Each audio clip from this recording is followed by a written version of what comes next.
The guys broadcast every Monday from 1 till 4, right in P83, across from the Peoria Sports Complex at 83rd Avenue in Bell. Then stick around as they host that night's football game. Food, drinks, prizes, and a shot at cash. That's right. Each week, 20 fans get a chance to roll the dough for $10,000. $10,000. Mondays, Biggs Rockin' Manooch with Jimmy B.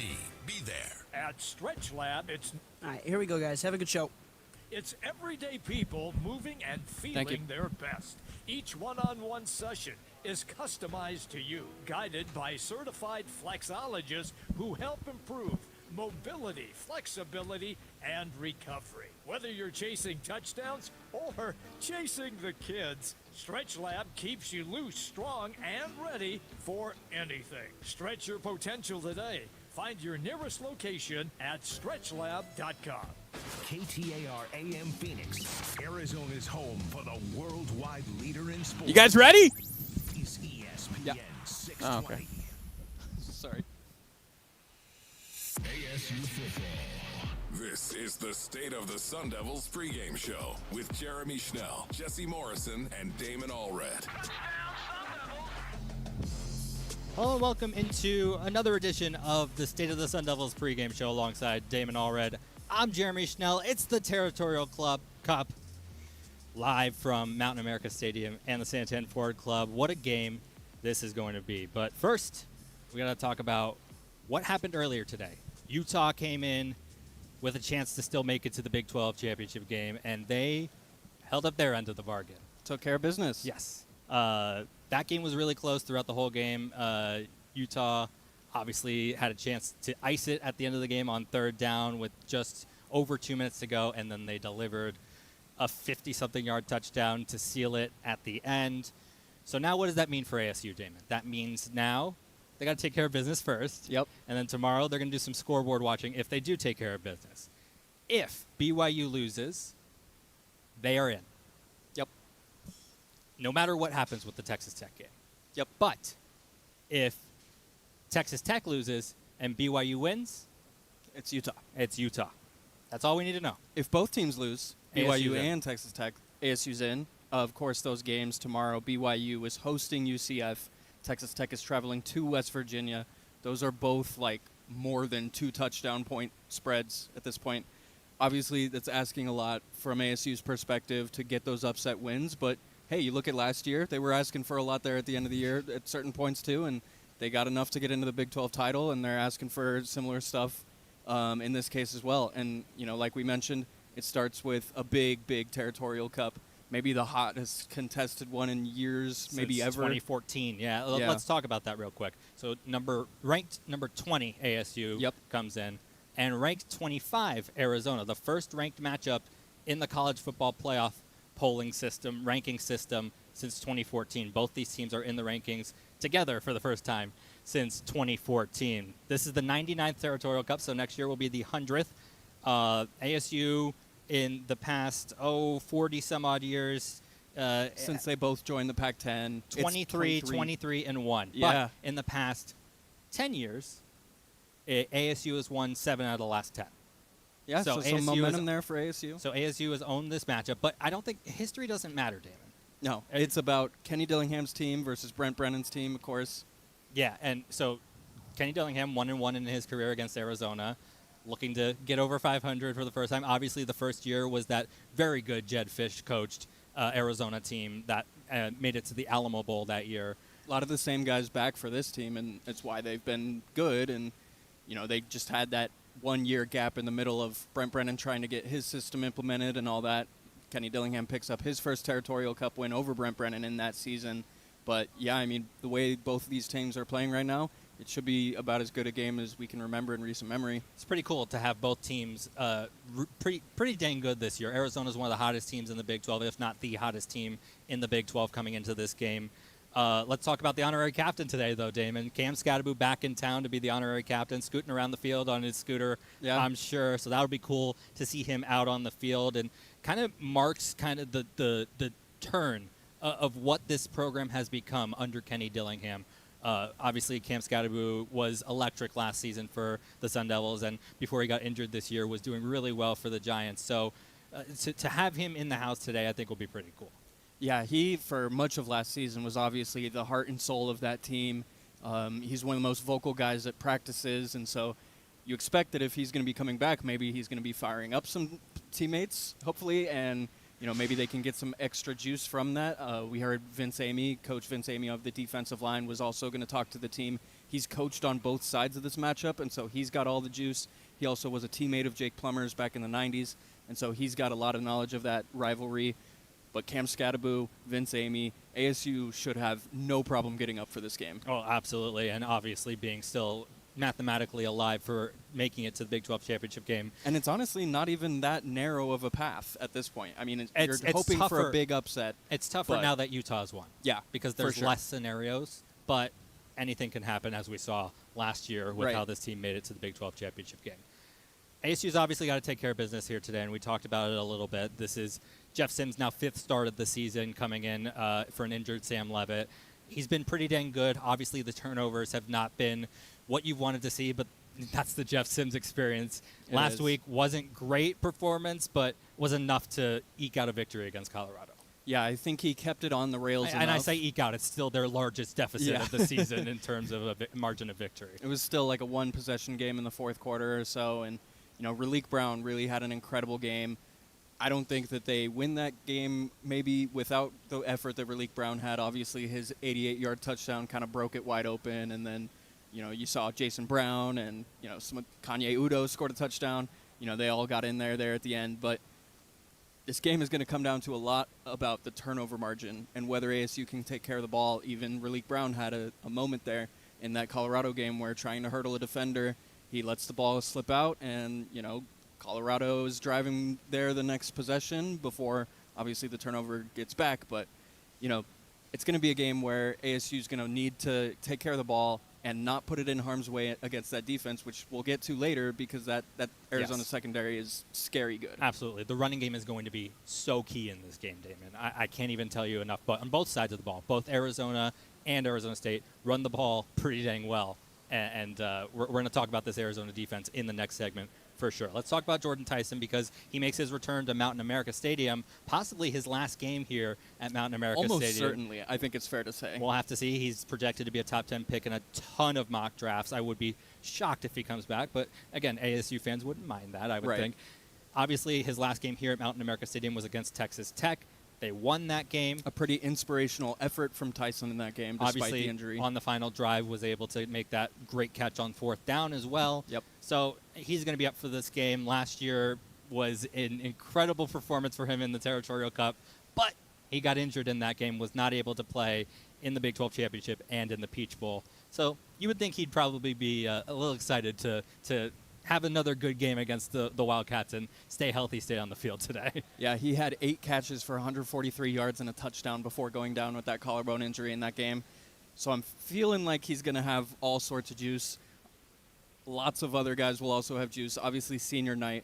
And so that can be guys like Keyshawn Elliott, Shimon Mateer, Prince Dorba, many more. 25-year-old or so, Anthony Cooper, obviously the 7-year Sun Devil. Wow. That is amazing. It's obviously never happened before in program history. And he's made history. some good plays this season in the limited amount of playing time that he's had. Yeah. And some of them have been in the clutch as well. Mm-hmm. Yeah. So it'll be cool to see a lot. I mean, obviously, you talk about Keith Abney. He's been the most consistent player on this ASU defense, maybe even the entire team this season. So will be cool to see how he goes out on senior night as well. And not even a senior for Abney. Like, that's a true junior who might obviously be playing his last game at Mount America Stadium because of obviously the performance that he's had all season has him in position to be an NFL draft pick. And obviously that's pretty hard to turn down when you have that decision to weigh.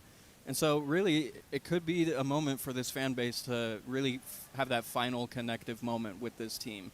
We've seen a lot of the injured players stick around. Sam Levitt was at practice this week. You're going to probably see Xavier Allred, who's out for the season, on the field. How much does that help the players knowing that their brothers are still around and helping them get through the season? They're going to see Cam Scadaboo today, so there's going to be a lot of guys not playing in this game that are going to help them get up for this big rivalry matchup. Yeah, I think it's huge, especially when you consider how many of the guys that have been injured are guys that were expected to be leaders on this team. Like you mentioned, the Xavier Allreds, the Sam Levitts, the Ben Colemans, who is a big leader on that offensive line as well.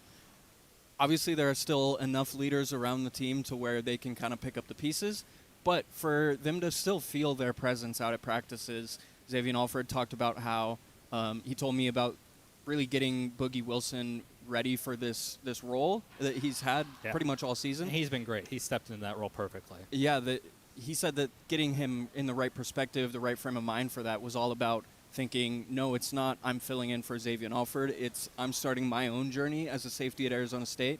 And so I think that they've all really had the right intentions as leaders once they're off the field, where they're still able to really make their presences felt. Yeah, it's really cool because we'll talk about the seniors again and Cam Scadaboo and where this program has gotten. Can you believe that, it's gone from where it was when Kenny Dillingham first got here to now 2 years in a row they have a chance on the final game of the season to play for a Big 12 title? That blows my mind just when you think about the 2 seasons that they're in the midst of right now, and you go the 2 seasons before that, it's 6 wins combined, and it's like, no, this team was well beyond 3 wins, like if you consider about just when they got their 3rd win and what it felt like when those teams got their 3rd win, and it's like, wow, a miracle when those teams can even compete in games at times. And yet this one, it's consistently in the game, consistently leading games. And, obviously this team has done a really good job of finishing games as well. The amount of one-score games that ASU has won over the past couple years just shows that Kenny Dillingham really does have this thing headed in the right direction. You can't talk about this game without talking about what the field looks like today. Right. It's pretty dang awesome to have the Sparky logo kind of etched into the grass.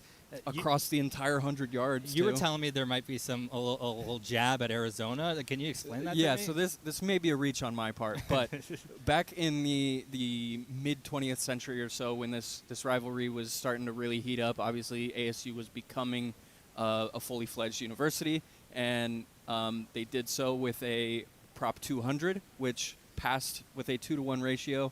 Obviously, I'm going to shout out good friend Chris Cartman over at Sun Devil Source for really this history lesson part of it.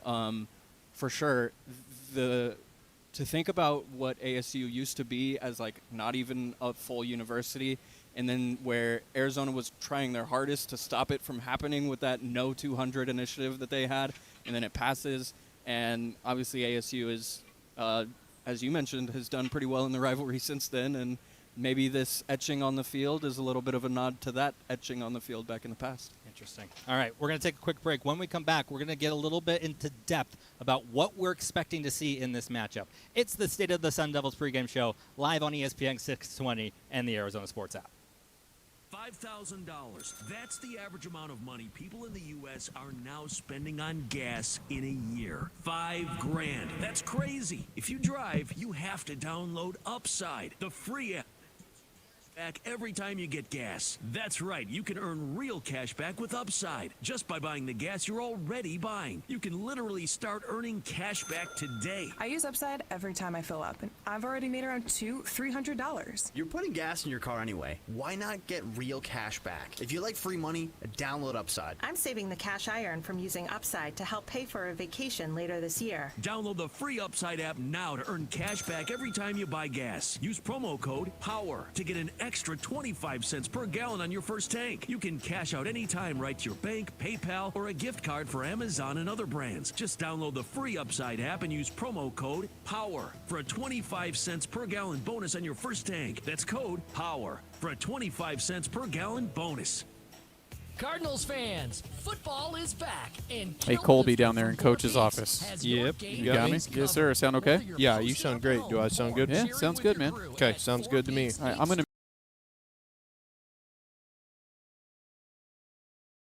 His favorite award-winning amber ale, bold, smooth, and brewed for Sundays.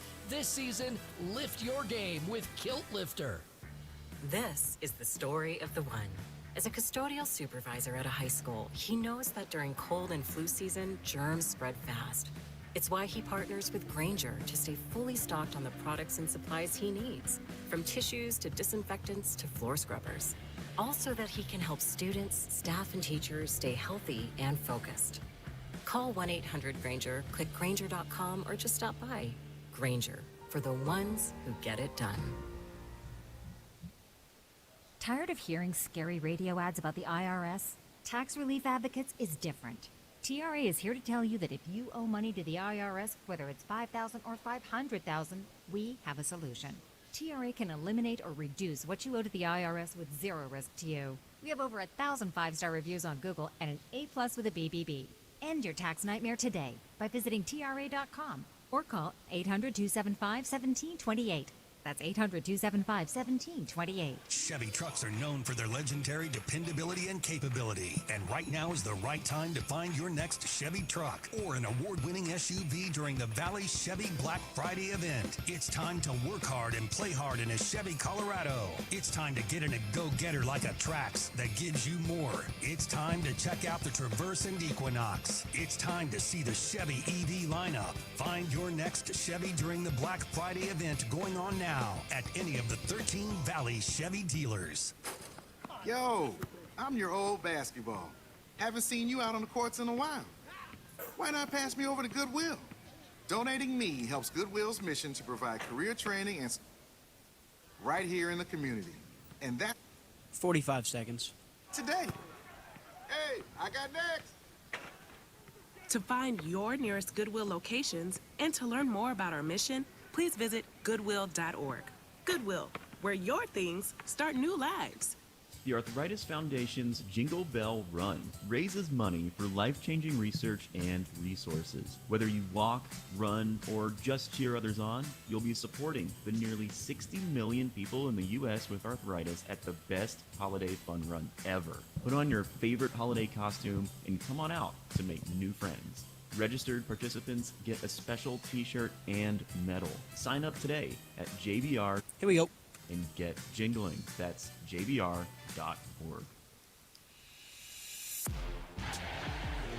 ASU football. State of the Sun Devils pregame show with Jeremy Schnell, Jesse Morrison, and Damon Allred. Welcome back to the State of the Sun Devils pregame show live from Mountain America Stadium. I'm Jeremy Schnell with Damon Allred. We're going to get into this matchup right now because this is a really good defense by Arizona, and specifically their secondary. ASU is going to have to run the ball if they're going to win this game. Yeah, let me start out with just some crazy stats. Please. First and foremost, the Arizona defense had 7 interceptions as a team before they allowed a single passing touchdown. That's the one that's been sticking with me throughout the week about – and it's funny. I'm going to go a little behind the curtain here because we'd be sitting in the office for road games and waiting for ASU games to end, and Arizona games would be going on at the same time, and you'd be like, I don't think Arizona gave up a passing touchdown still. And it just kept going every week, and we're like, dang, this secondary's legit. So, sorry to interrupt that, but I wanted to go behind the curtain on that one a little bit. Yeah, so part of that is Javion Cole, a defensive back who's been leading the Big 12 in interceptions this year with 4. He is questionable for this game on the Big 12 availability report. He's been the Big 12 leader in interceptions despite missing 2 games. And so if you just put that all into perspective, that is bananas. And even if Arizona doesn't have him today, they still have 2 other guys with 3 interceptions on the year. And so this is a defense that really gets after it. We know that Danny Gonzalez 3-3-5 can really make offenses pay if they don't take care of the ball. And so from that point of view, it's a bad matchup a little bit in the sense for Jeff Sims just because it can be turnover prone at times. But also, it's kind of the perfect matchup specifically for his play style and how Arroyo and Dillingham have put him into position to succeed this season, specifically on the ground. He's run the ball exceptionally well in games. If Arizona turns into a passer today, man, all bets are off. But Jeff Sims has been great. The turnovers, kind of what you expect with Jeff Sims, as I said in the first segment. But for him to kind of be the leader on this team today, and obviously a senior, this is going to be his last home game as well. If Jeff Sims can come out and establish the run with himself and Raleek Brown, ASU has a really good shot today. Yeah, I think the running game is where it starts for ASU. Arizona's allowed at least 170 rushing yards in 5 of its last 6 games, and that's 8 rushing touchdowns in those 5 games. ASU, meanwhile, has only given up 150 rushing yards twice all year. So if we're just talking about the rush defense of it all, ASU's definitely got that one down. But, I mean, we haven't even gotten into Raleek Brown and what he did last week coming off top 3 rushing game in program history and number 1 on the road. And he's now over the 1,000-yard threshold, and he's top 5 in Power 4 in rushing yards. I mean, he's just having an incredible season that I don't think any of us were expecting. Iguano's done it again, man. Yeah, Sean Iguano has done it again. Obviously, you have to give credit to the players and to these kids that have actually gone out there on the field and done it. But Sean Iguano has been incredible for this ASU running attack, going back 5-6 years, however long he's been here. I think 2019, I believe. And the offensive line and its development as well. I think they're doing a much better job paving the road for the run game in the past few weeks as opposed to earlier in the season. And, really, you look at the Arizona offense, they kind of can do some of the same things of the run game. I was just going to say that. A three-headed backfield, I should say, of Ishmael Mahdi, who's top 10 in the Big 12 on his own, and that's with a higher yards per carry than Raleek Brown. Obviously, he doesn't run as much. 5.6. Yeah, it's not 6.8 to 6.2. Yeah. But Arizona just doesn't run the ball as much because they can throw much better than ASU has with Jeff Sims. Obviously, Noah Fafita leading that. It's 3 guys between Mahdi and Kedrick Riascano, who had 3 touchdowns last week when Arizona was pulling away from Baylor. And then now Quincy Craig is off the availability report, and so he had the game-winning rushing touchdown against West Virginia.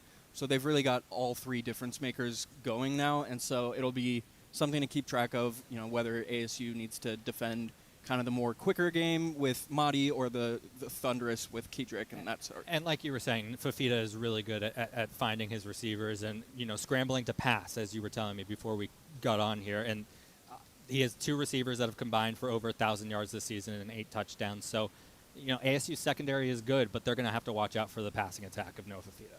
Yeah, it's a game where you'd really love to have Xavier Alford, obviously the 100-yard landlord. I mean, it's his Twitter handle if you didn't know. Yeah, one of the best nicknames on the team, maybe the best.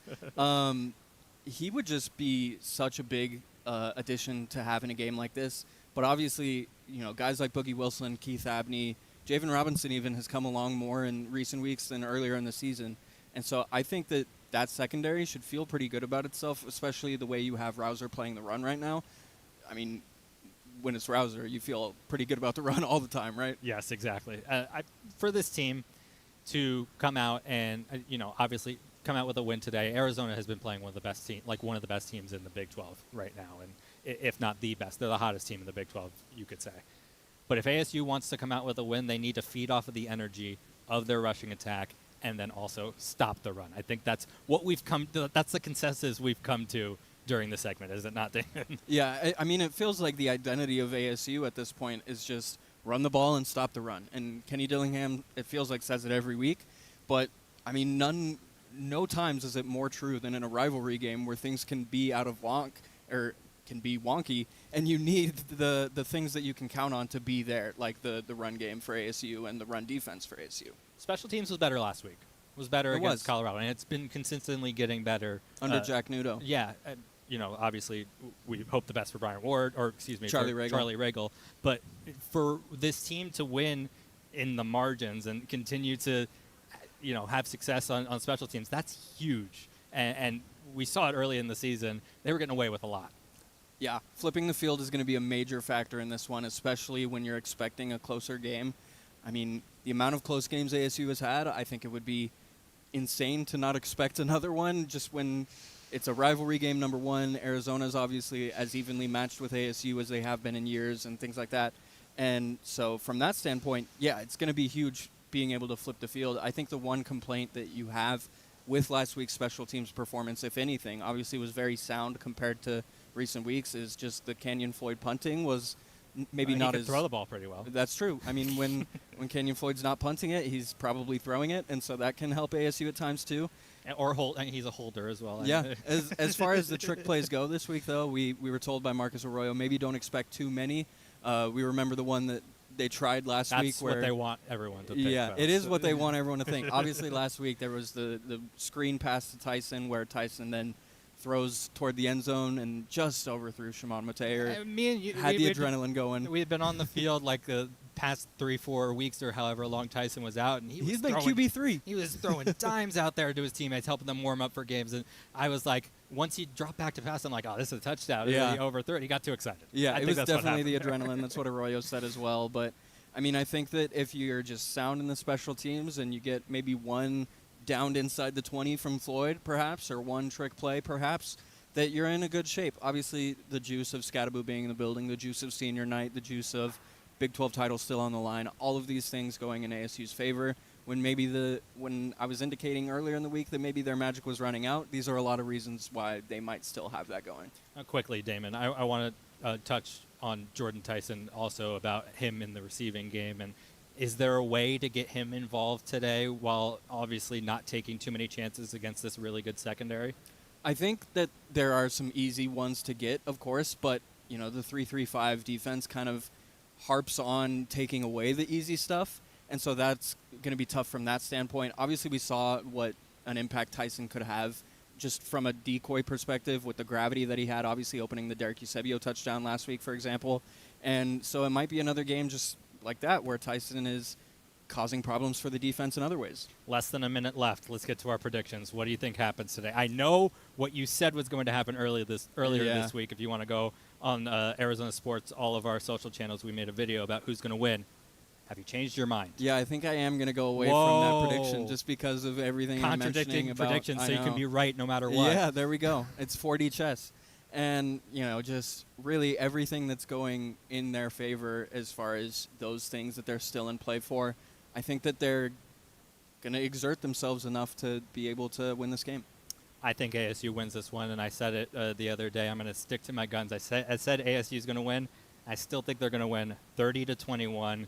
Too much ground attack from Jeff Sims and Raleek Brown. I'll go 27-23, by the way. Okay. All right. So you heard it here first. Damon Allred, he has 2 picks, both on either side, so he's not wrong. There we go. There you go. Thank you so much for listening and watching. You can find us on all forms of social media at AZ Sports Devils. For Damon Allred, I'm Jeremy Schnell. The Sun Devil Tailgate Show is next here on ESPN 620 and the Arizona Sports app. Life's a sprint, and you need a quick pick-me-up. Thank y'all. G2G Protein Bars. Thank you. The ultimate